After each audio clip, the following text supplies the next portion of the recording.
محترم حضرات گرامی قدر، اخلاص دل کے اعمال میں سے ایک عمل ہے، اور یہ ایک ایسا عمل ہے جو انسان کے دل کو نور سے منور کر دیتا ہے اور انسان کے دل کو جلا بخشتا ہے اور ایمان سے منور کرتا ہے۔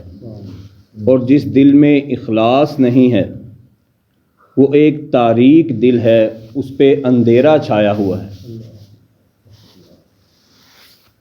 رسول اللہ صلی اللہ علیہ وسلم نے ارشاد فرمایا کہ انسان کے جسم میں ایک دل ہی تو ہے جو اسے روشن رکھتا ہے۔ فرمایا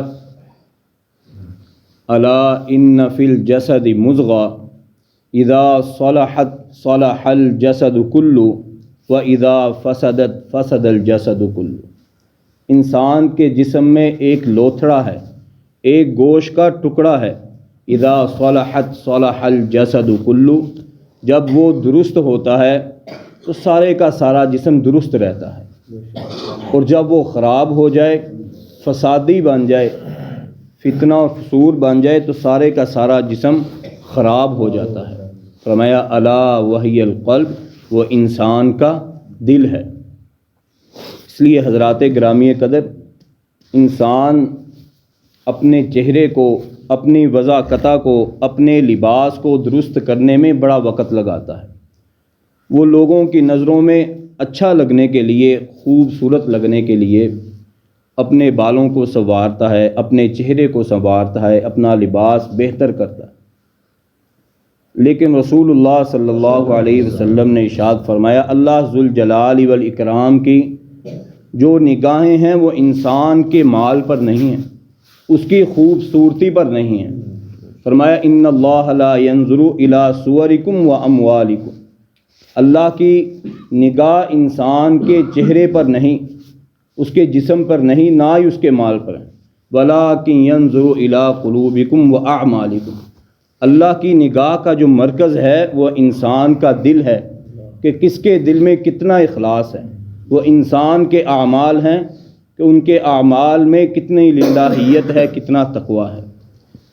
آپ نماز کی ہی مثال لے لیں کہ ایک امام کے پیچھے اگر دو نمازی نماز پڑھ رہے ہیں، ایک نمازی جو ہے وہ سنت کے مطابق اخلاص کے ساتھ نماز ادا کرتا ہے، اس کی نماز کی قدر و منزلت، اجر و ثواب اللہ کے ہاں بہت زیادہ ہے۔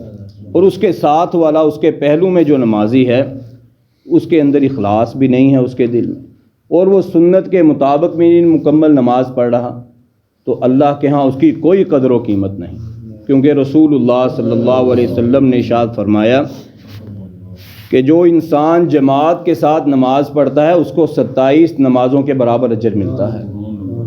اور جتنا اخلاص ہوگا، اور یہ اخلاص پر ہی مبنی ہے، اگر جس کے اندر جتنا اخلاص ہوگا اس کو اتنا ہی اجر ملے گا۔ کسی کو 27 ملے گا، اس سے کم اخلاص والے کو 20 مل جائے گا، اس سے کم اخلاص والے کو 15 مل جائے گا۔